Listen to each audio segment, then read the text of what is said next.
para personas que después deseen verlo en los canales del colegio, ¿ya? Así que, sin más, dejo con ustedes al doctor Patricio Retamal, con la charla titulada Percepción de los médicos veterinarios sobre las enfermedades ocupacionales de la profesión en Chile. El doctor Retamal es magíster en ciencias animales veterinarias, mención en patología, y además es doctor en ciencias biológicas, mención microbiología y genética molecular, y hace ya varios años académico de la Facultad de Ciencias Veterinarias y Pecuarias de la Universidad de Chile y miembro de la Comisión Una Salud de Colmever, ¿ya? Así que los dejo con el doctor Patricio Retamal.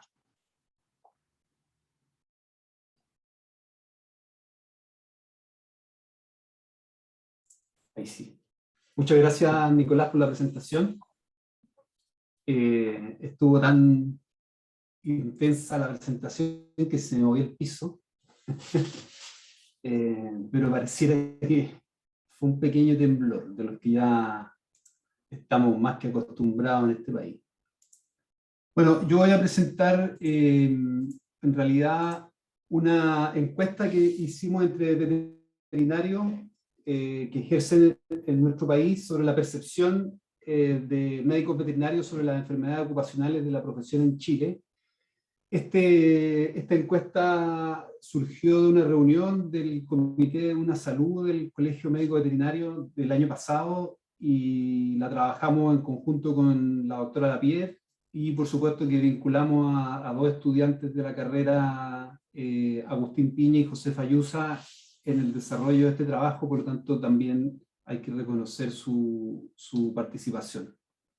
Ahora, lo primero que hay que definir básicamente qué es lo que es una enfermedad profesional o una enfermedad ocupacional. Es aquella causada de una manera directa por el ejercicio de la profesión o del trabajo que realiza una persona y que le produzca incapacidad o muerte. Y eso está así definido en nuestra legislación.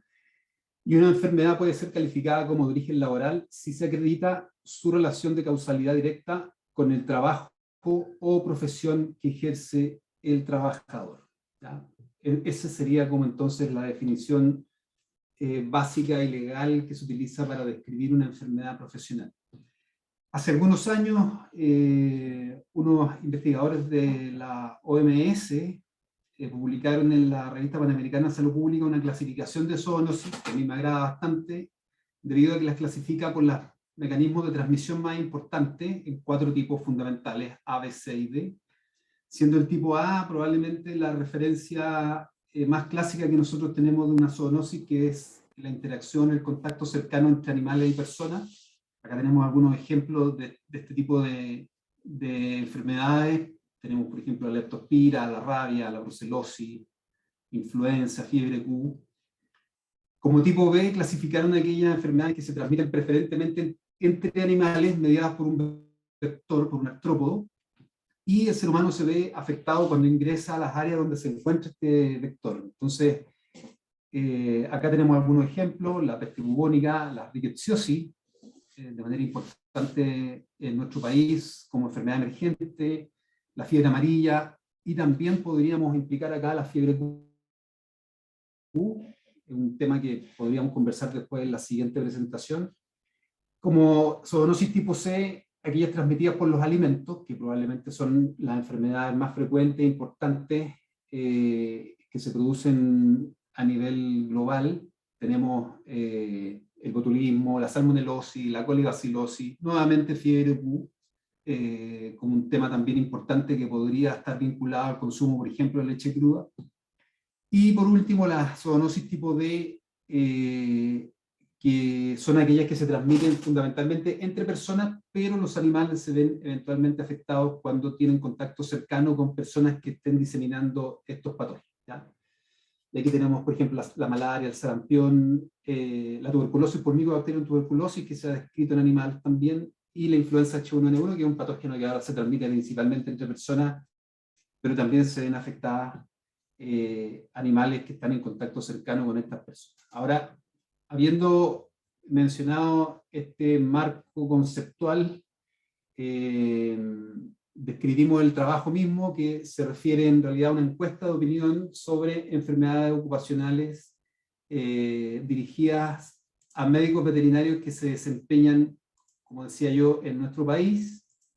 Esto lo hicimos a través de un enlace que se le envió a las personas a través de correo electrónico para que ingresaran a un formulario de Google, y esta encuesta se llevó a cabo entre el segundo semestre del 2020 y los primeros meses de este año. Se hicieron preguntas sobre variables demográficas, sobre el tipo de desempeño profesional, el ámbito, fundamentalmente. Por supuesto, se les consultó a los veterinarios sobre los agentes zoonóticos que ellos consideraban prioritarios. Se les preguntó por los 5 agentes zoonóticos prioritarios para la profesión. Y luego que seleccionaron estos 5 agentes prioritarios, se les consultó por los criterios por los cuales decidieron mencionar a estos patógenos. También se les preguntó por las medidas de bioseguridad que ellos implementan y y algo muy importante, al final de la encuesta les preguntamos si es que habían tenido algún caso de zoonosis y que nos hicieran alguna pequeña descripción de esta situación.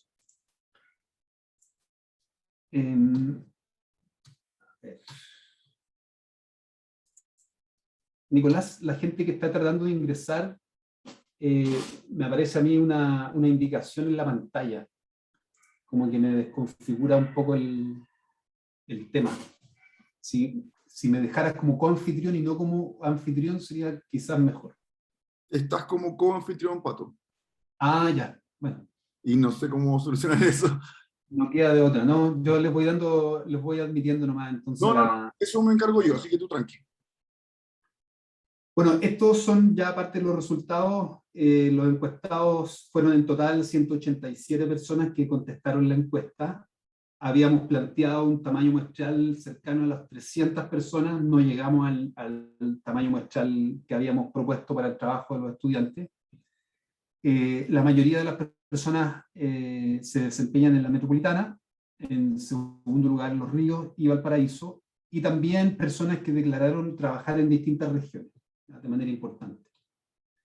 Ahora, ¿cuáles eran las áreas de desempeño más relevantes? Bueno, principalmente personas que se dedican a la clínica de pequeños animales, y también un número importante de veterinarios que tienen una dedicación mixta, es decir, que atienden animales mayores, de producción, de granja, pero también atienden perros, gatos, o algunas personas que atienden también animales exóticos. En realidad, una diversidad muy amplia dentro de esta categoría de mixta, ¿ya?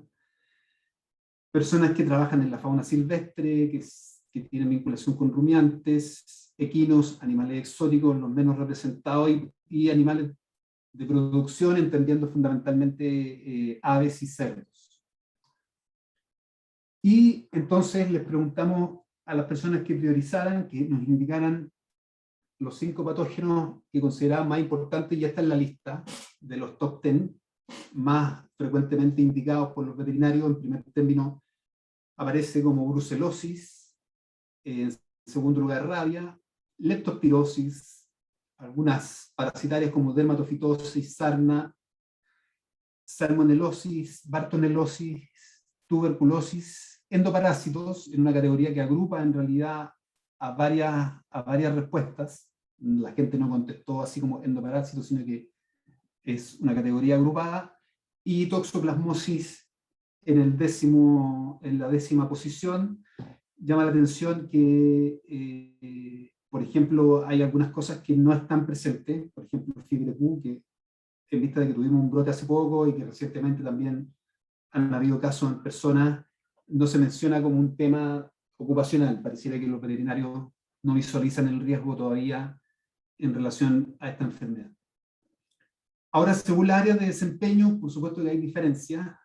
Acá en rojo están indicados por columna de desempeño aquellas enfermedades que cada ámbito de la profesión señaló como las enfermedades más importantes. Entonces tenemos, por ejemplo, que en la clínica de animales pequeños, dermatofitosis, leptospirosis, rabia, brucelosis y sarna tienen un nivel importante de respuesta, pero predominan las dermatofitosis. De las personas que se dedican a rumiantes señalan fundamentalmente brucelosis y tuberculosis.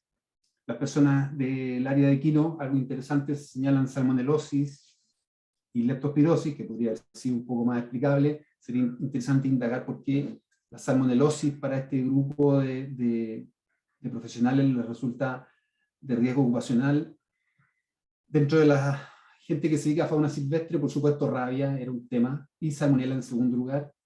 La gente que trabaja en animales de producción, salmonelosis nuevamente, y en exóticos solamente habían 2 personas contestando, dermatofitosis y sarna, por lo tanto esto en realidad no es muy conclusivo de muchas cosas. Ahora, ¿cuáles son los criterios de priorización? Fundamentalmente habían 3 categorías: la prevalencia en animales o predios, la severidad en las personas y la letalidad en las personas. Y en realidad se corresponde bastante bien con lo que uno esperaría o con lo que uno sabe, digamos, a priori de estas enfermedades. Por ejemplo, tenemos que por este lado brucelosis, rabia, leptospirosis. Claro, el tema de severidad de la enfermedad en las personas es importante, por supuesto en rabia, por supuesto la letalidad aparece como la prioridad.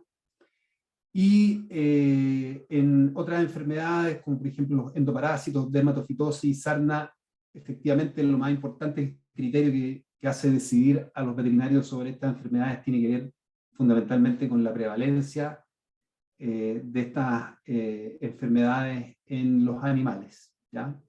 Tuberculosis, principalmente prevalencia, en segundo término severidad y en tercer lugar letalidad.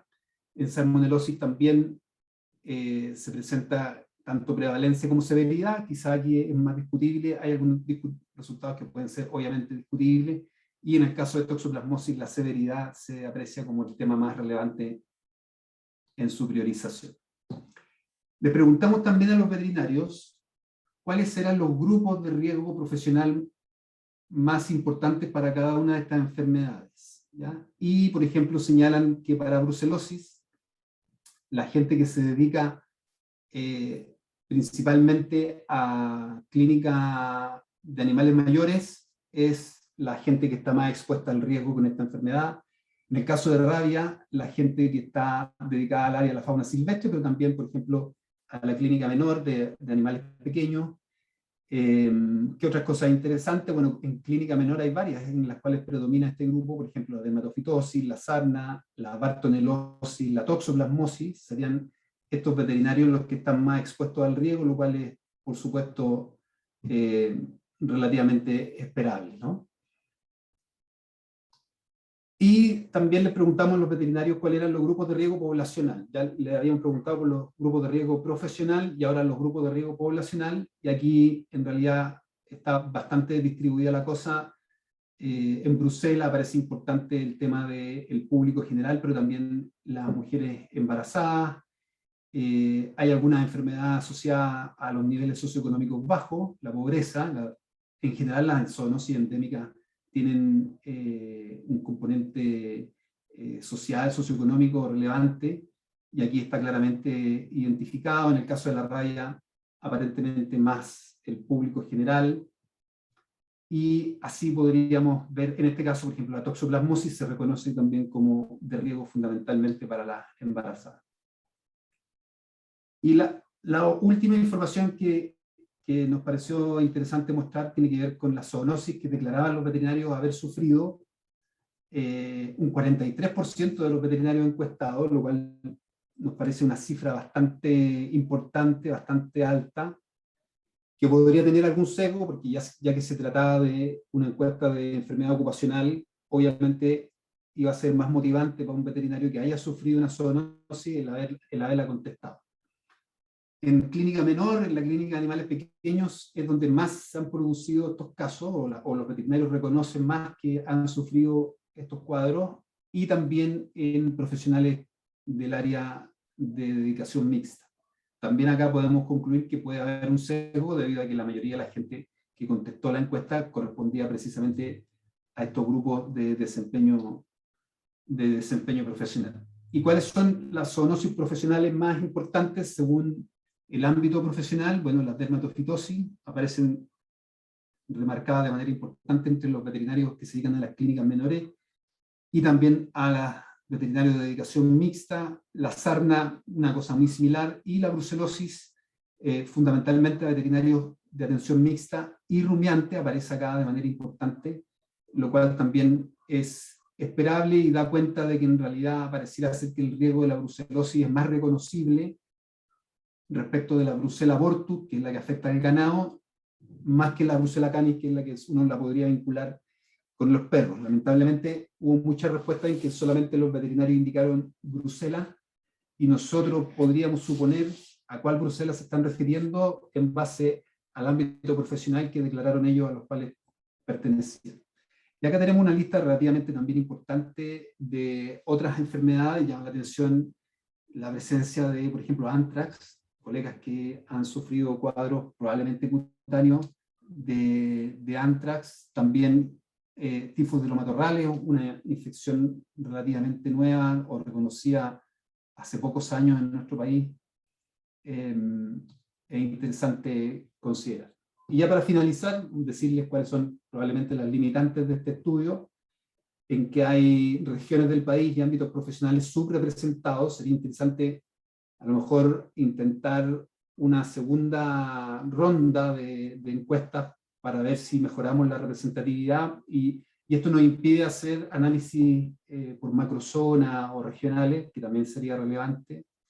Tenemos una categoría mixta muy heterogénea. Es difícil sacar muchas conclusiones también al respecto. Otra cosa que nos interesaba era indagar sobre los factores de riesgo para la zoonosis ocupacionales de los veterinarios. Hicimos consultas respecto de medidas de bioseguridad sobre la frecuencia de contacto con animales, pero en realidad no encontramos mucha asociación con este tipo de factores. También hubo un porcentaje importante de respuestas incompletas o incorrectas, profesionales que reconocieron algunos patógenos que no son zoonóticos dentro de las consultas que nosotros hicimos, por ejemplo. Y lo que le había dicho al principio, se requiere un mayor tamaño muestral para dar cuenta un poco de los sesgos, las deficiencias que podrían haber en este análisis. Y las conclusiones: bueno, existe una diversidad amplia de agentes biológicos de riesgo ocupacional.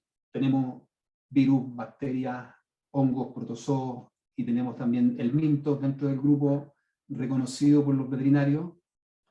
La priorización reconoce adecuadamente estos criterios, como son prevalencia, transmisibilidad y virulencia. Yo diría que, claro, hay algunas cosas que son discutibles, pero en términos generales uno podría decir que en sí los veterinarios tienen una percepción adecuada de estos criterios en su priorización.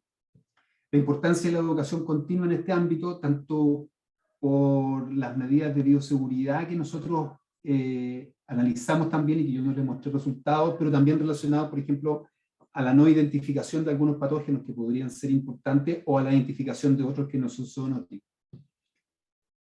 También el alto porcentaje en que los veterinarios reconocen cuadros propios de zoonosis es un tema que nos llamó la atención. No pensábamos que íbamos a encontrar este nivel de reconocimiento de casos de zoonosis ocupacional o profesional, y hay que considerar al respecto también que incluso estos valores podrían estar subrepresentados, ya que hay, y se describe en la literatura, muchos casos de zoonosis que no se diagnostican porque la persona afectada no llega al doctor, o si llega al doctor se le da un tratamiento inespecífico que finalmente da cuenta de la infección y no se hace diagnóstico.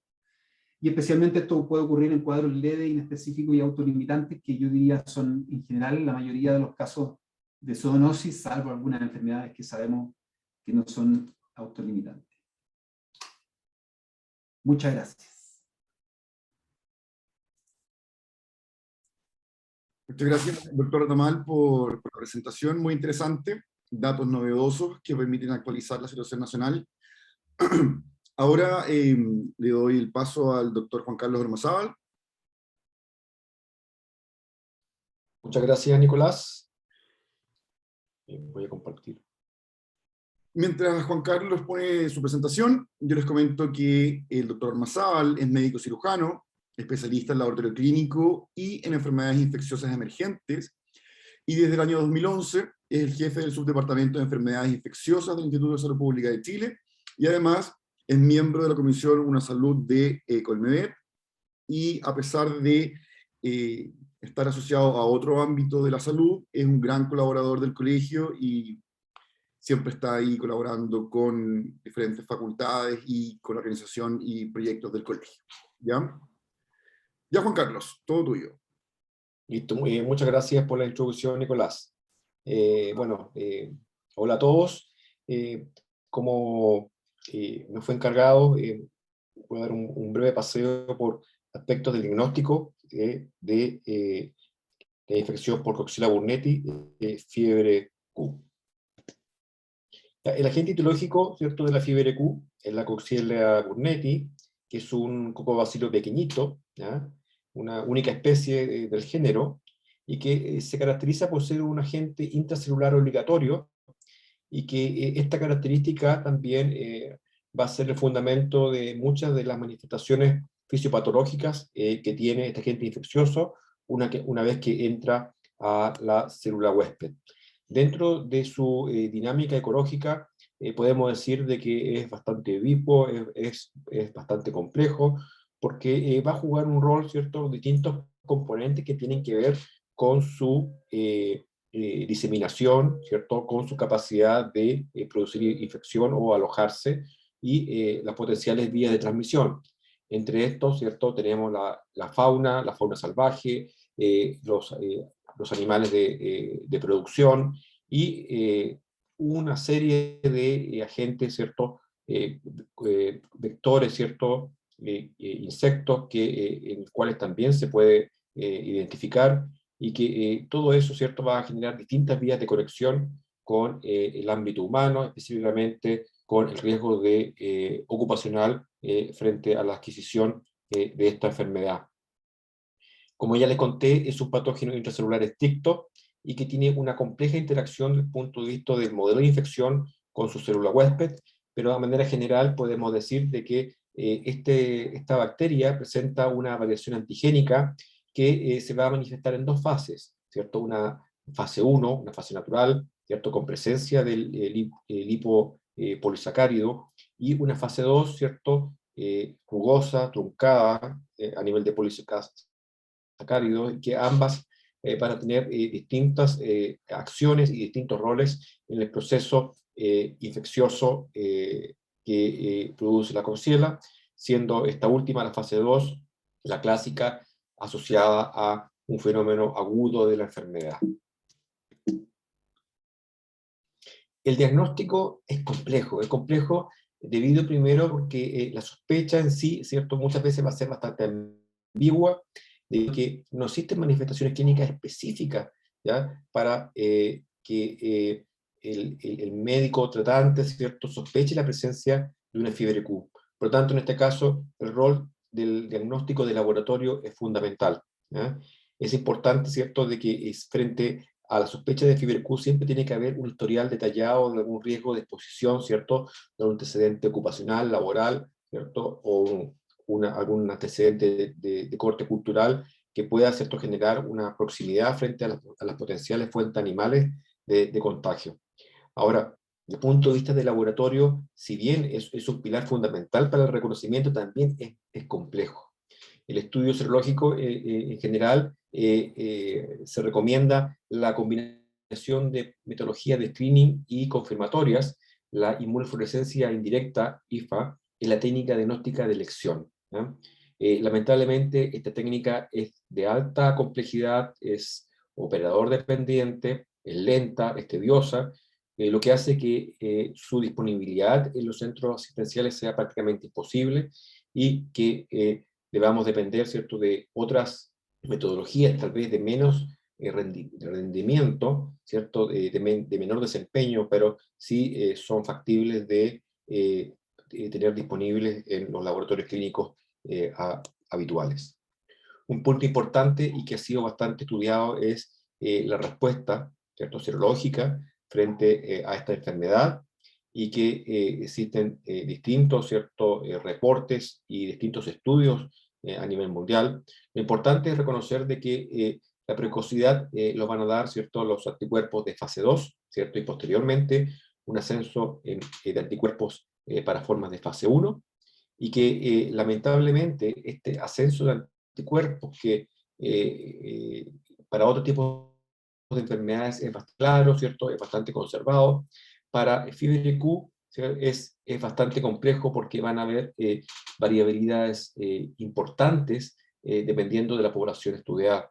Como pueden ver ustedes acá, a partir del 10º día se espera, ¿cierto?, un aumento de anticuerpos de corte fase 2, y que también es importante mencionar de que los primeros días de la enfermedad, ¿cierto?, especialmente en los primeros 10 días, más bien los primeros 5 diría yo, la detección molecular por PCR tiene un desempeño bastante sensible.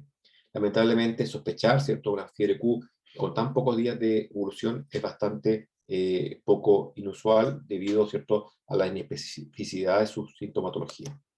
¿Ya? Lo importante frente a esto es que la seroconversión ocurre generalmente después de la primera semana de iniciado los síntomas en el paciente. Los anticuerpos de fase 2, ¿cierto?, son los primeros en desarrollarse, que la mejor forma de estudiar un caso sospechoso de fiebre Q es a través de la detección de anticuerpos de fase 2, 7 a 21 días después del inicio de los síntomas, y luego evaluar, ¿cierto?, su pendiente, su disminución, después, ¿cierto?, de varios meses. Por tanto, acá hay un tema de diagnóstico que es dificultoso, detección inicial dificultosa, y también hay que hacer un seguimiento, ¿cierto?, los títulos de anticuerpos que permitan, ¿cierto?, poder dimensionar si estamos en un fenómeno agudo, o más bien esta reactividad corresponde a una exposición pasada. Por lo tanto, el diagnóstico es complejo. Como ustedes pueden ver acá, y esto confirma lo que recién les conté, la cinética de anticuerpos IgG e IgM con diagnóstico de fiebre Q es bastante complejo. Si ustedes ven acá, ¿cierto?, a los señalados, y que si nos vamos a los anticuerpos IgG fase 2, que son los más utilizados para el diagnóstico precoz de la enfermedad, el tiempo, ¿cierto?, transcurrido desde el inicio de la enfermedad es bastante variable en relación a la detección de su presencia, promedio mediana de 5 días, pero existe, ¿cierto?, una amplia distribución que va de 8 a 182 días. Por lo tanto, podemos observar de que es una enfermedad que va a depender de cada población y cómo se comporta esta población frente a este agente infeccioso. ¿Ya? Como dice ahí, el punto de corte para considerar un título serológico reactivo o positivo puede variar entre distintas poblaciones. En general, lo que se describe en distintas partes del mundo donde la fiebre Q es endémica, un punto de corte mayor a 1,64, ¿cierto?, para anticuerpos IgG de fase 2 es considerado sugerente para el diagnóstico de fiebre Q aguda, ¿ya? Pero esto, ¿cierto?, hay que tomarlo en consideración, que depende de todo un aprendizaje de cómo es la reactividad serológica de una población dada, ¿ya? Lo importante es que acá cada población, cada país, en este caso, debe realizar los estudios correspondientes para poder establecer sus propios puntos de corte. Referente al diagnóstico molecular de fiebre Q, podemos decir de que es de mayor utilidad en las primeras 2 semanas, ¿cierto?, después de iniciar los síntomas, ¿cierto? En general, yo diría que la experiencia que tenemos acá en Chile es menos que eso, antes de la administración de antimicrobianos, y también puede tener cierta utilidad en formas crónicas de la enfermedad, sobre todo en el estudio de tejido. Pero lamentablemente, un ensayo de PCR negativo no descarta, ¿cierto?, el diagnóstico de fiebre Q. Por tanto, siempre hay que tomar en consideración de que, aparte de la precocidad en el estudio del paciente, su negatividad no es sinónimo de que nos estamos liberando de esta enfermedad. Cada país, como le dije, ¿cierto?, va definiendo su perfil de paciente, va definiendo sus criterios, ¿cierto?, clínicos para sospecha de enfermedad, en el cual, ¿cierto?, va a abarcar los signos y síntomas más frecuentes, como fiebre, neumonía, ¿cierto?, compromiso hepático, etc. Y se va estableciendo, ¿cierto?, los distintos parámetros diagnósticos para el reconocimiento de la enfermedad. Acá un ejemplo también de Australia, en que ellos le dan, ¿cierto?, un rol importante al PCR en sangre total, con una muy buena sensibilidad, debido a que a ellos, como es una enfermedad altamente reconocida en Australia, ¿cierto? La sospecha clínica es bastante precoz y sí, en este caso, tendría un rol importante en el reconocimiento de esta enfermedad. Pero viendo, ¿cierto?, a lo que pasó en 2017, en que se establece el estudio de brote por fiebre Q en nuestro país, en la región sur de Chile, esto, ¿cierto?, por primera vez va a establecer la importancia de esta enfermedad como enfermedad emergente y también de riesgo ocupacional, ¿cierto?, en nuestro país, y que también fue un camino de aprendizaje en el reconocimiento de agentes emergentes de difícil diagnóstico.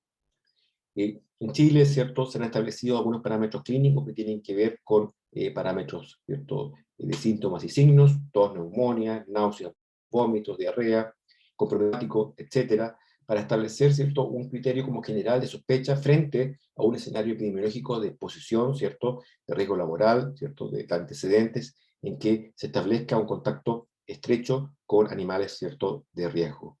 Y que como caso confirmado se establece, ¿cierto?, la positividad o la reactividad frente a un estudio serológico y en situaciones muy puntuales, ¿cierto?, la presencia de un PCR positivo en una muestra. Esto para mostrarles, ¿cierto?, lo que ha sido la implementación del estudio de inmunofluorescencia para Coxiella burnetii en el ICP. Es una técnica altamente demandante en términos de laboriosidad de laboratorio, y su interpretación también es muy operador dependiente, por lo tanto es compleja. Pero lo más importante es que para la población chilena nosotros consideramos que una serología reactiva positiva es aquella IgG fase 2 mayor o igual a 1 en 128.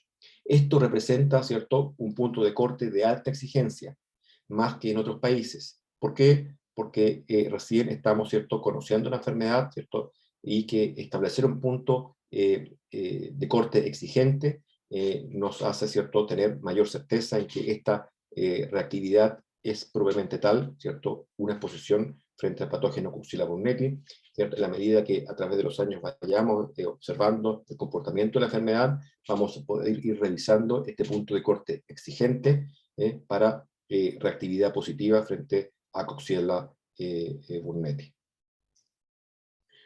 Lo importante acá es que siempre hay que tener, ¿cierto?, muestras pareadas, y que un aumento de 4 títulos, muestras seriadas, ¿cierto?, es signo de positividad, o también la presencia, ¿cierto?, de cero conversión, de no reactividad a reactividad, ¿cierto?, también es un signo, ¿cierto?, de presencia de la infección. Pero el punto más importante es que la confirmación es por una metodología aún más compleja, y que el cultivo de este agente infeccioso en líneas celulares Vero representa el gold standard para el reconocimiento de la enfermedad. Hemos tenido un éxito parcial con esto, lamentablemente, el mantener, ¿cierto?, líneas celulares sin antimicrobianos, ¿cierto?, para permitir el desarrollo de este agente fastidioso es complejo, y evitar la contaminación de las líneas celulares es muy, muy laborioso. Seguimos intentando el cultivo de esta agente Coxiella. Dentro de lo que hemos realizado, tenemos publicado el estudio de brote frente a este agente infeccioso, y que describimos, ¿cierto?, claramente los hallazgos serológicos en la población estudiada, en que se estudiaron, ¿cierto?, prácticamente un poco más de 900 muestras del estudio de brote, estableciéndose claramente la reactividad frente a Coxiella burnetii, y también pudimos observar de que el montaje de un aparataje de diagnóstico para agentes emergentes también nos permitió evidenciar la presencia de reactividad frente a otros patógenos como el grupo de las rickettsias. Lo importante es que tenemos camino recorrido y que ya llevamos poco más de 800 pacientes estudiados con una positividad global, ¿cierto?, de alrededor del 20%, lo cual nos estamos revisando constantemente para ir, ¿cierto?, viendo y evaluando, ¿cierto?, los puntos de corte para nuestra población.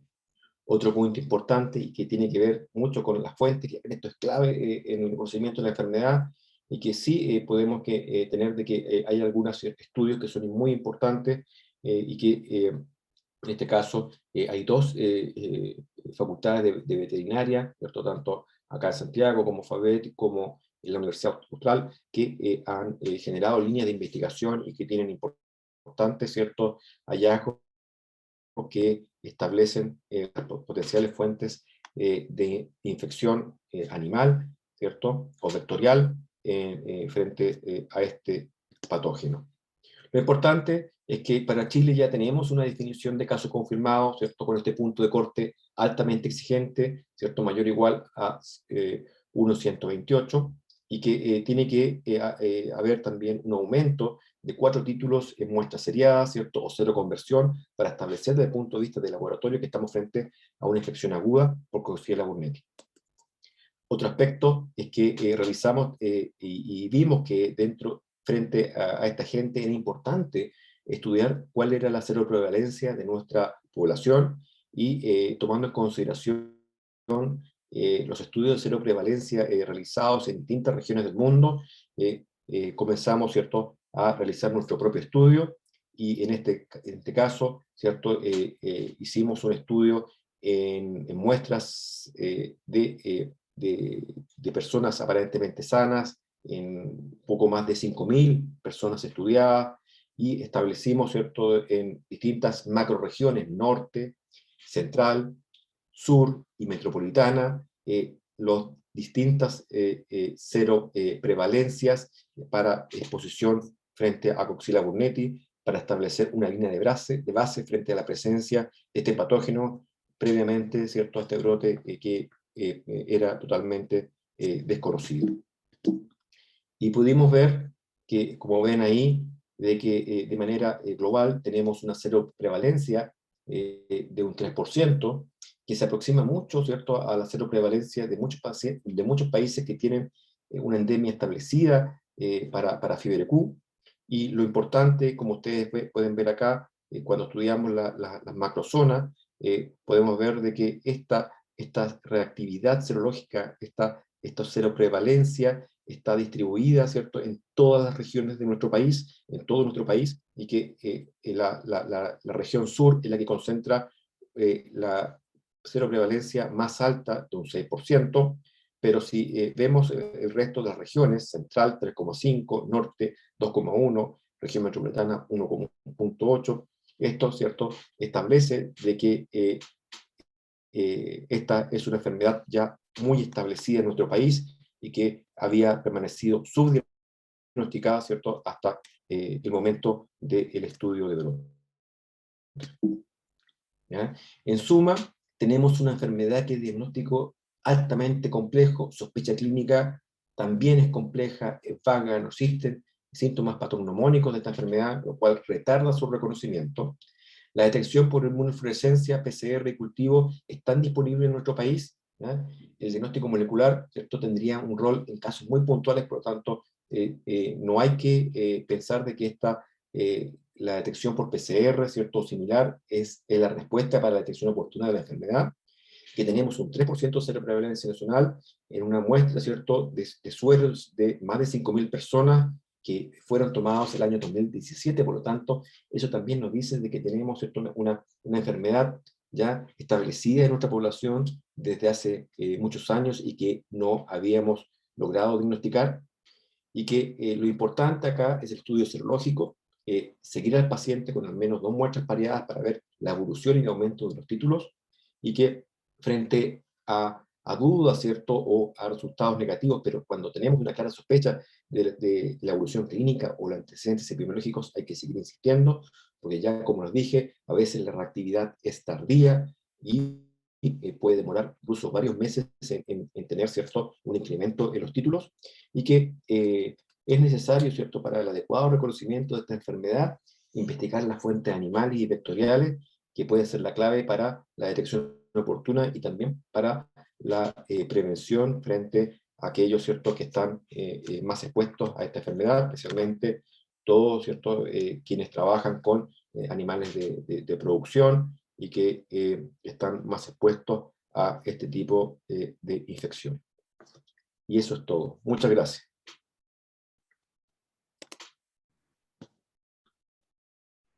Muchas gracias, Juan Carlos, por tu presentación. Muy interesante, los datos también muy relevante, siendo una enfermedad que se notificó hace poco en nuestro país. Bueno, habiendo terminado las charlas de los expositores, los invito a todos aquellos que tengan preguntas pueden levantar su mano y activar su micrófono, o bien realizarlas en el chat, ¿ya? Y hay una pregunta del doctor Gonzalo Chávez, para el doctor Patricio Retamal. Dice que le gustaría saber, en primer lugar, si se consultó respecto de si los colegas que declararon haber presentado una zoonosis, esta fue diagnosticada apropiadamente o bien solo fue una presunción. Sí, había visto esa consulta. No le consultamos a los veterinarios la manera en que habían diagnosticado ellos la infección. Asumimos que hay un grupo, yo diría mayoritario probablemente, que tiene diagnóstico confirmatorio, etiológico, probablemente también va a depender de la enfermedad que se trate.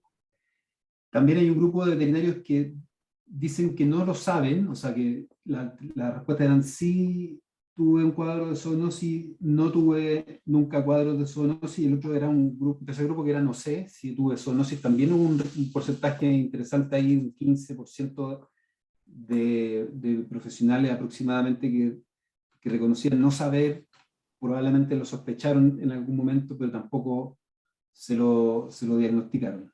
Ahora nosotros tenemos intención de profundizar el estudio en base a estos resultados y profundizar básicamente con aquellos veterinarios que sufrieron algún cuadro de zoonosis para tratar de identificar factores de riesgo que nos den luces sobre, específicamente dentro de la práctica profesional, cuáles son aquellos factores que se constituyen precisamente en factores de riesgo. Perfecto, gracias Patricio. Bueno, también Gonzalo menciona que es importante también reconocer dentro de las enfermedades ocupacionales aquellas enfermedades no necesariamente de causa infecciosa, como psicosomáticas o de agentes físicos, entre otros. ¿Ya? No sé si hay más preguntas en la audiencia. Sí, frente a ese comentario también mencionar que el objetivo era identificar agentes biológicos zoonóticos. No estábamos consultando sobre esas otras enfermedades que efectivamente también están asociadas a la profesión. Ya. Doctor Retamal, otra pregunta. ¿Por qué razón o razones no se logró el número adecuado de encuestados? La verdad que no lo sabemos con certeza, porque igual recurrimos a las redes sociales, el Colegio Médico Veterinario también nos colaboró, pero probablemente suponemos que es porque a nadie le gusta en realidad meterse a contestar encuestas, sobre todo en un momento de pandemia en que empezaron a circular muchas encuestas también para distintas cosas. Entonces nos desfavoreció probablemente ese contexto. ¿Más preguntas?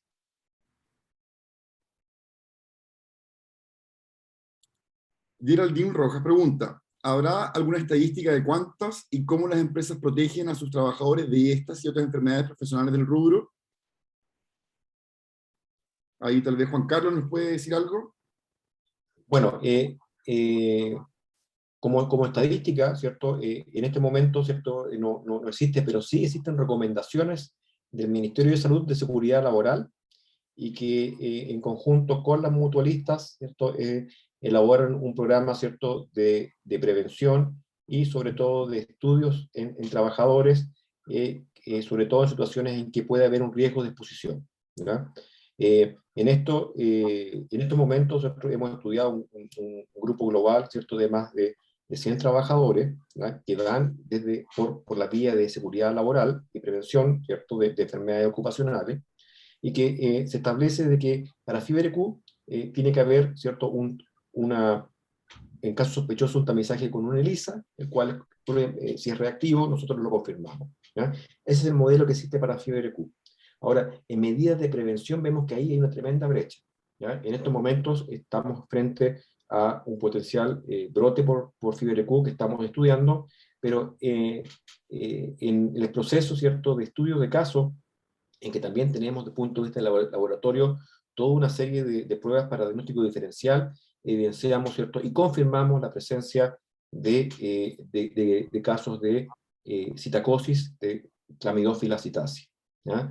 Y esto es algo inusual también, y para nosotros fue una sorpresa, Es un caso, ¿cierto?, de un colega de ustedes, una colega de ustedes, en que detectamos de manera, hizo una neumonía atípica muy grave y que fue detectado molecularmente la presencia de Clamidophylla citasi, y que posteriormente tuvimos un contacto persona a persona, el médico tratante que la estaba intubando debido a su gravedad, y que también hizo una neumonía por Clamidophylla citasi, y haciendo el estudio de brote de quienes, ¿cierto?, estuvieron frente a una potencial fuente de contagio en el grupo estudiado, ya hemos encontrado, ¿cierto?, reactividad serológica en más de 10 casos.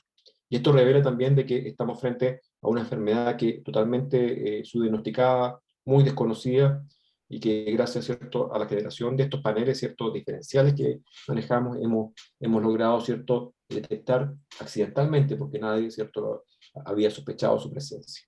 Ahora, tenemos claro de que hay una brecha en términos, ¿cierto?, de medidas de prevención y de control de infecciones en el ámbito veterinario, que hay que trabajar, y que yo creo que ahí hay todo un camino, ¿cierto?, para elaborar recomendaciones y generar las medidas de control de este tipo de enfermedades en que la exposición, los riesgos son bastante similares.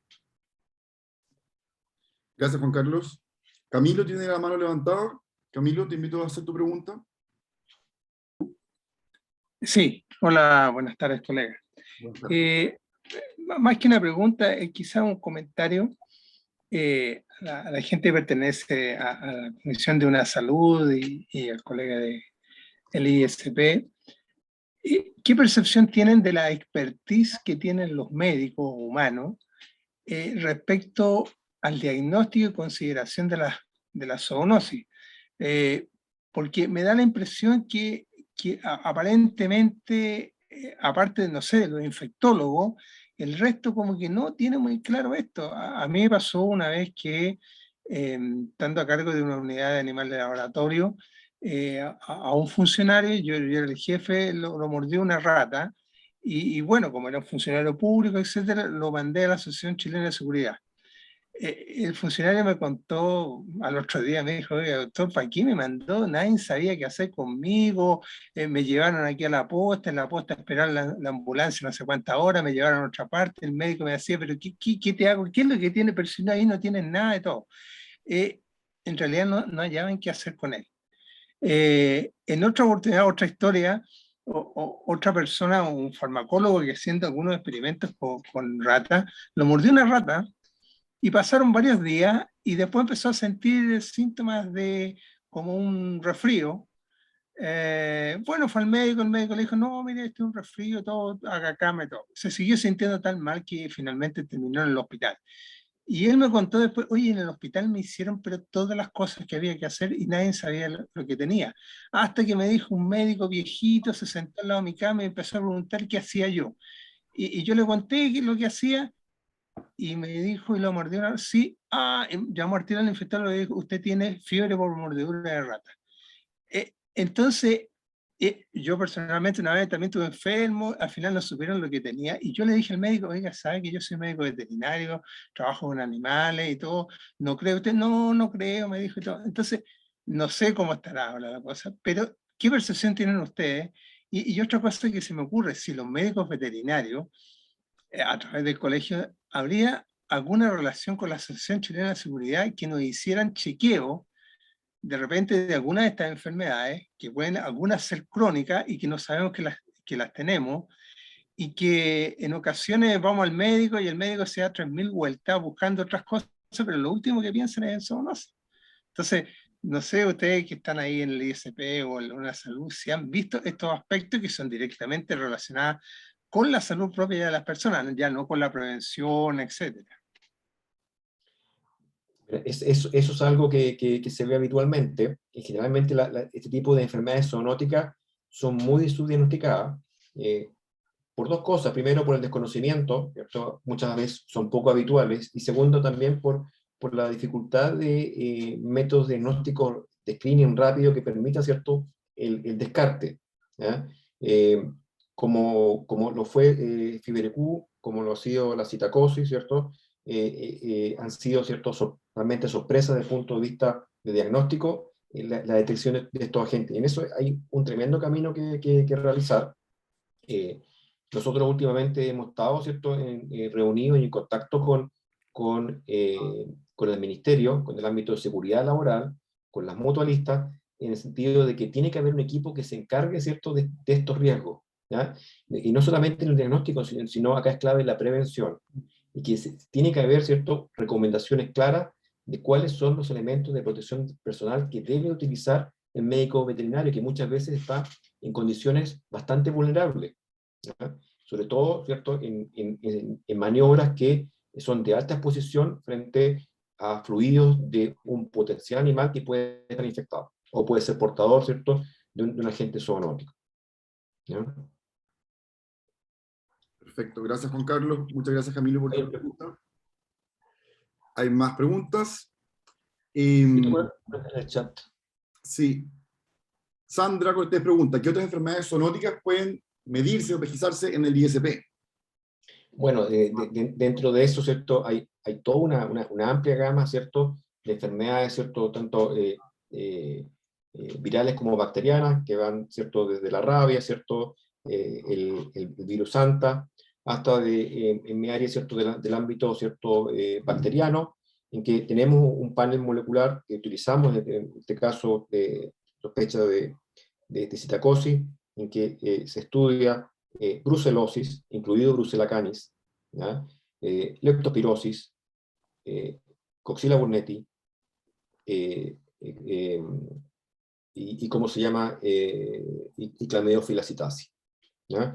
En general, cuando tenemos sospechas, ¿cierto?, y sobre todo en presencia de neumonía atípica, que es como, y si podemos tener un lavado bronquialveolar, que es una muestra muy de alta utilidad, podemos aplicar ciertas metodologías moleculares que nos pueden orientar con mayor certeza frente a un patógeno, ¿cierto?, inusual, o que no exista una técnica probablemente tal disponible para su detección, ¿ya? Y que esas son las, ¿cómo se llama?, las herramientas que utilizamos en esta oportunidad para detectar Chlamydophila citasi, y después nos movemos hacia la serología, ¿ya? Hay que tener en consideración que muchas de estas serologías tienen muchas reacciones cruzadas, por lo tanto es necesario, ¿cierto?, combinarlas con otros estudios que tengan mayor especificidad, ¿ya? Y preguntan acá, relación entre las fuentes ambientales, animales y vectoriales en Chile.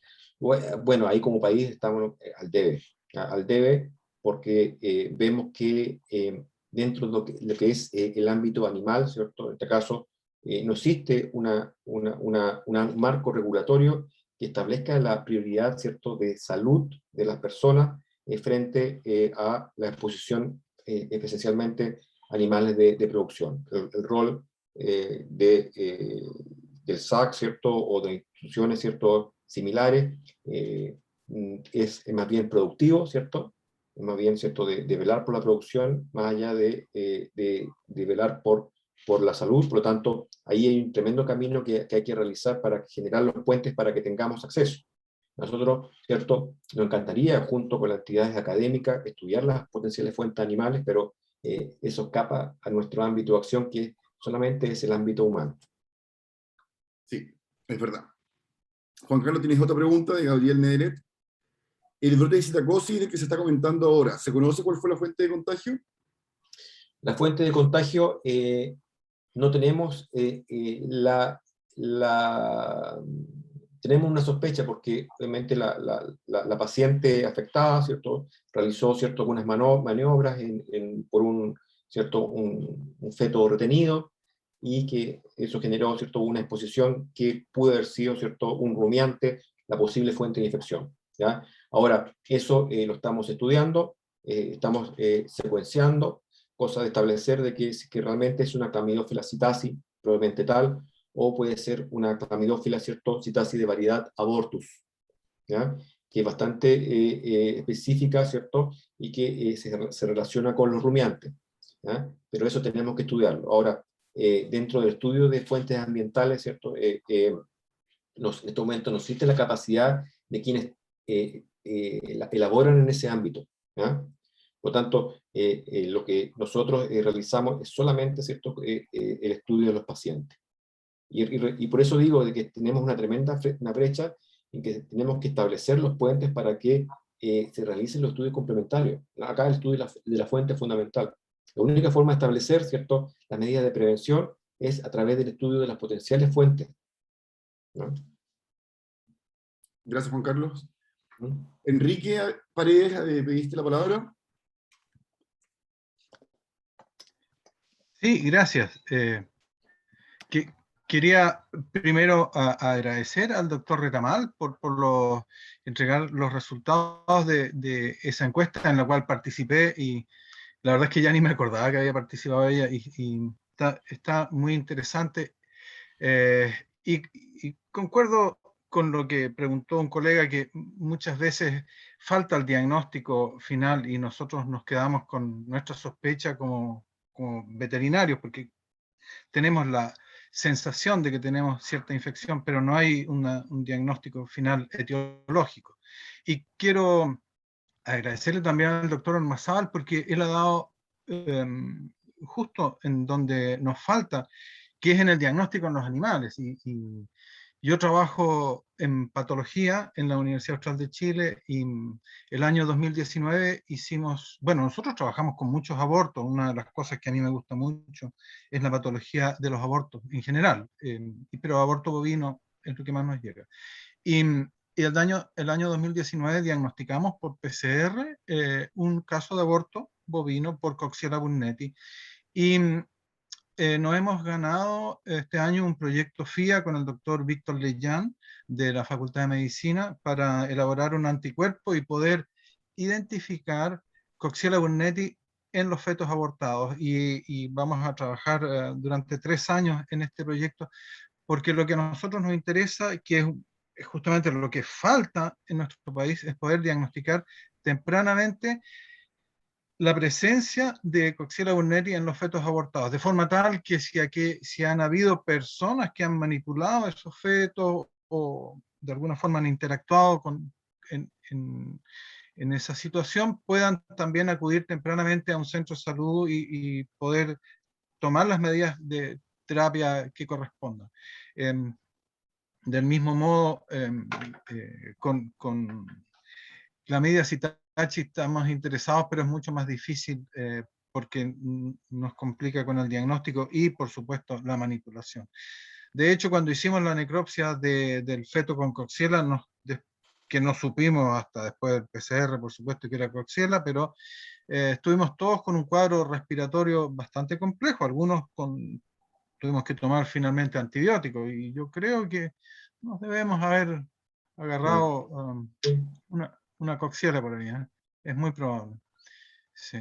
Así que el aviso va para los colegas de la región de Los Ríos, porque este proyecto en que vamos a trabajar con abortos, les vamos a pedir que nos colaboren con fetos y sus placentas, porque la placenta es fundamental para llegar al diagnóstico. Y este es un trabajo mancomunado con el Servicio Agrícola y Ganadero. De hecho, es un proyecto de bien público, porque el anticuerpo que se genere para diagnóstico inmunohistoquímico va a ser entregado al SAC, y ellos lo usarán para su diagnóstico posteriormente a nivel nacional, que esa es la idea, de que se pueda hacer el diagnóstico tempranamente en todos los abortos bovinos. Ya, eso quería compartir. Muchas gracias. Muchas gracias, doctor. Excelentes noticias, una muy, muy buena iniciativa. ¿Habían más manos levantadas recién? No sé si alguien más tiene alguna pregunta. Doctor Luis Altamirano.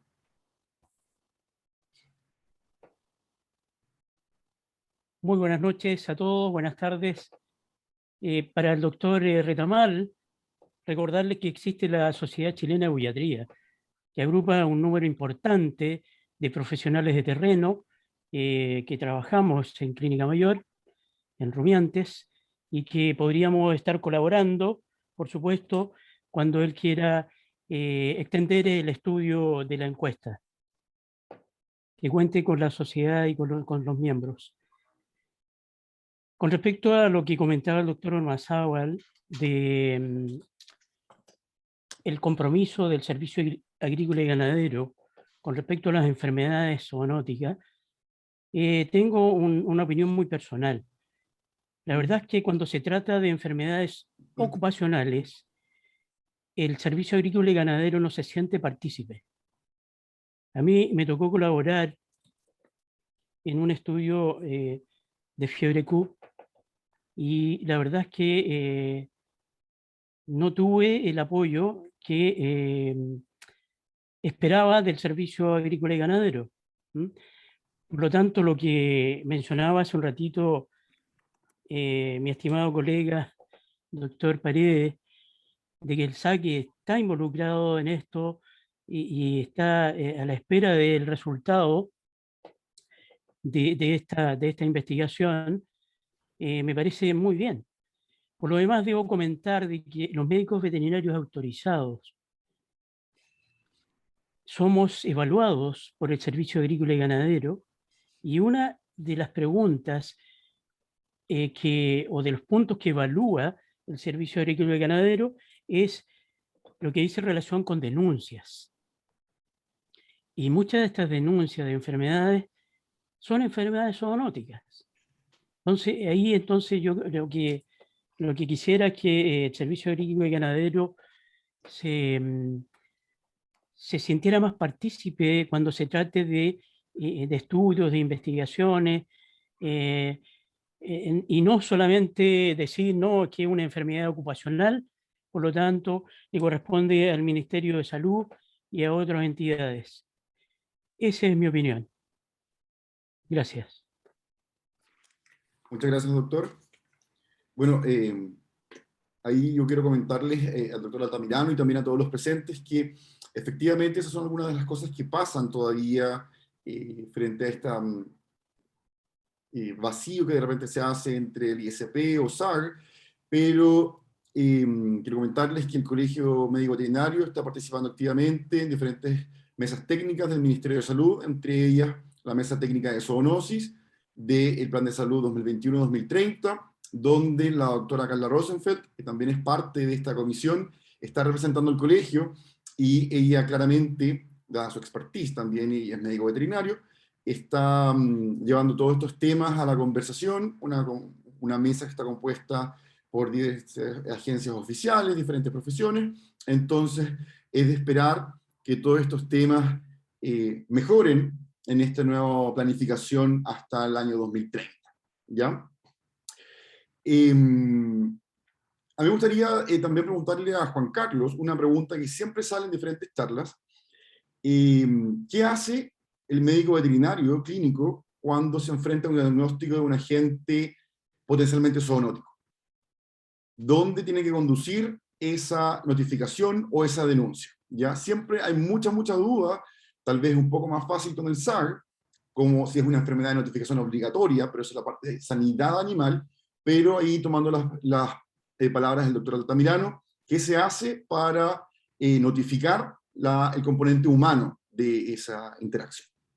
Sí, mira, ahora, después de la revisión del reglamento de notificación de enfermedades transmisibles en Chile, se estableció de que en esto todos tenemos un rol en la notificación, ¿cierto?, de agentes infecciosos de potencial amenaza para la salud pública, ¿ya? En esto, ¿cierto?, frente a la detección de cualquier agente o su vector, ¿cierto?, de potencial daño a la salud de las personas,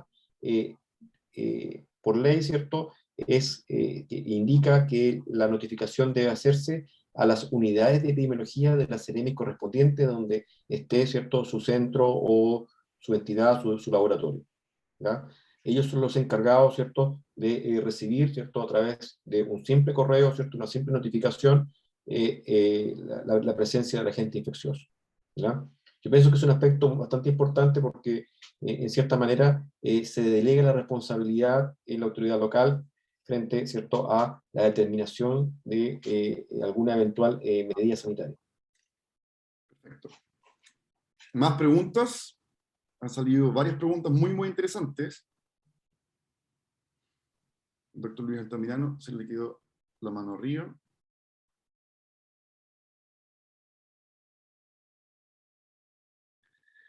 Bueno, si no hay más preguntas... sí hay una pregunta. Carlos dice, trabaja en medicina de pequeños animales. Y la pregunta es, ¿qué podemos hacer respecto a las bacterias con multiresistencia? Porque en un caso particular solicité ayuda al SAG y al ICP sin obtener ayuda. Ahí está Juan Carlos. Sí, sí, mi ayuda es bastante limitada porque yo por un tema regulatorio no me puedo, ¿cierto?, mover fácilmente en el mundo animal, ¿ya? Salvo contadas excepciones, ¿ya? Yo creo que en esto, en los animales de compañía hay un tremendo vacío. O sea, Nicolás lo tiene más claro que yo en ese aspecto, pero sí yo creo que en esto ustedes tienen que recurrir a las entidades académicas que realizan investigación en la materia y que pueden ser los mejores laboratorios como para poder estudiar o caracterizar estos agentes resistentes. No sé, Nicolás, tal vez tú eres más indicado para responder esto. Gracias, Juan Carlos. Carlos, sí, mira, yo mencioné recién que estamos participando en diferentes mesas técnicas. La doctora Carla Rosenfeld está en la de zoonosis, y yo estoy participando en representación del Colegio Médico Veterinario en la de resistencia, ya para el mismo periodo, 2021-2030, y ese es un aspecto fundamental que estamos trabajando, de mejorar la coordinación entre las diferentes agencias oficiales para que tanto los aspectos de salud humana, sanidad ambiental y salud animal estén los mismos estándares, ¿ya? Desde la vigilancia, notificación, el manejo de un caso clínico, etc. ¿Ya? Pero es algo que está incluido y lo hemos conversado extensamente. Juan Carlos también participa de esas mesas, y es de esperar que de aquí a corto o mediano plazo ya tengamos una normativa que permita dar un avance sanitario en todo este espectro de la interfaz humano, animal y medio ambiente.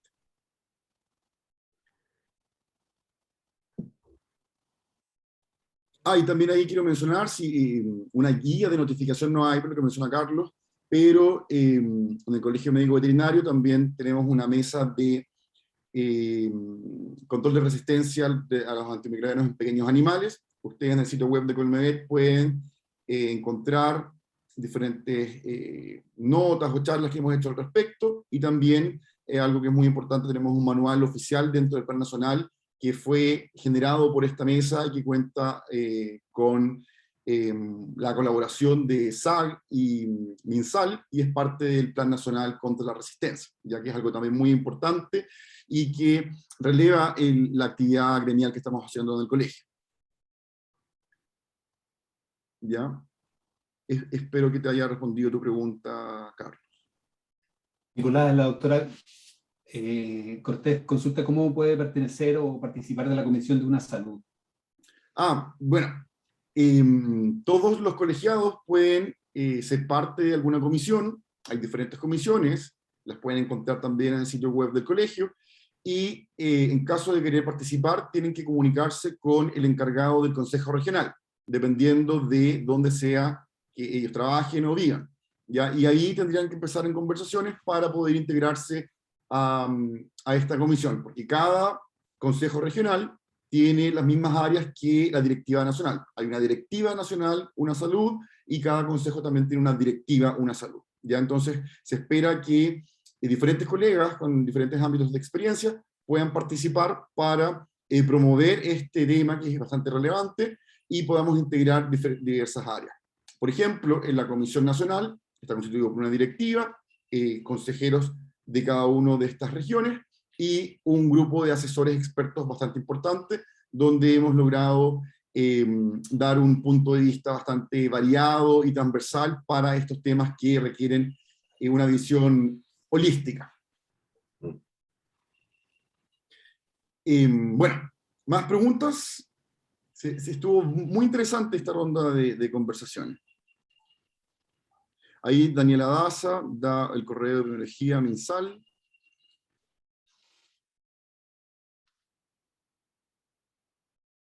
Bueno, entonces si no hay más preguntas, yo creo que con estas charlas del doctor Patricio Retamal y del doctor Juan Carlos Ormazábal, desde ámbitos de acción diversos, uno en sanidad animal y otro en salud humana, vemos que estos interactúan permanentemente, y que en ambos casos hay vacíos de información.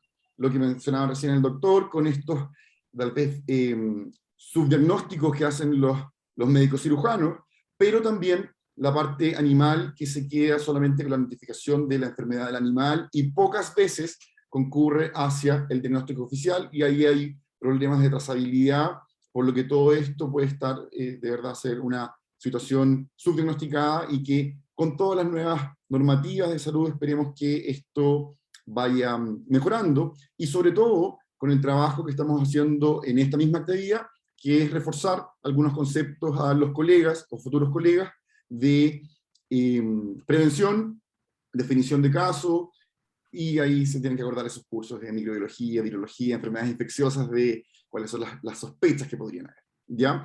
Y siempre recordando que todo esto está interconectado bajo este paraguas más grande que reconocemos como una salud, ¿ya? Entonces, les agradezco a todos los participantes, al doctor Patricio Retamal, al doctor Juan Carlos Ormazábal.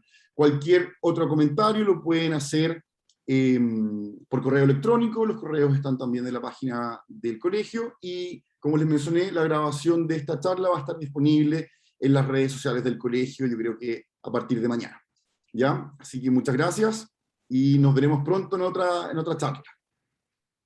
Hasta luego. Gracias, Nicolás. Chau, chau. Gracias. Que estén bien. Chao. Nos vemos, Chao, chicos. gracias. Muchas gracias. Hasta luego. Gracias. Felicitaciones.